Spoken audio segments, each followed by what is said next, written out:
Makanya kita harus terus menuntut ilmu syar'i. Jangan tinggal antum belajar Quran dan Sunnah menurut pemahaman para sahabat. Dan antum juga belajar kepada orang yang betul-betul kita tahu akidahnya, manhajnya. Banyak sekarang orang belajar nggak jelas. Ustadznya siapa nggak jelas. Yang ngajarkan, yang tahu pokoknya ya pernah muncul di YouTube, ya dipanggil suruh ngisi. Atau kata orang bagus, bukan kata orang. Antum tahu dulu ustadz ini, benar nggak akidahnya, benar nggak manhajnya, benar nggak cara beragamanya, dia harus tahu.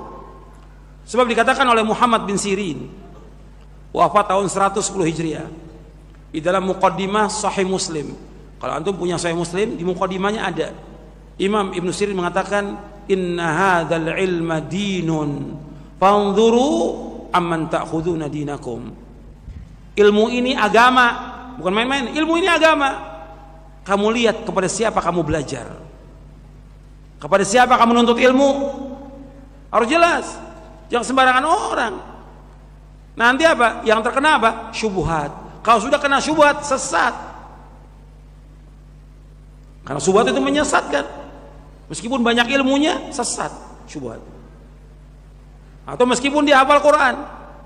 Saya mau tanya kepada antum, Khawarij itu rata-rata hafal Quran atau tidak? Khawarij, tapi nggak melewati tenggorokan mereka. Karena mereka nggak mengikuti para sahabat, syubhat di kepalanya mengatakan hukum itu milik Allah. Penguasa yang nggak berhukum Allah harus diperangi, kafir. Itu syubhatnya Khawarij. Dibawakan ayat, tapi pemahamannya menurut siapa? Menurut ra'yu mereka. Sampai dibacakan kepada Ali bin Abi Thalib, inil hukmu illa lillah. Hukum itu milik Allah. Apa kata Ali? Kalimatu haqqin urida biha batil. Kalimat yang itu benar, ayat Allah, tapi dia inginkan kebatilan.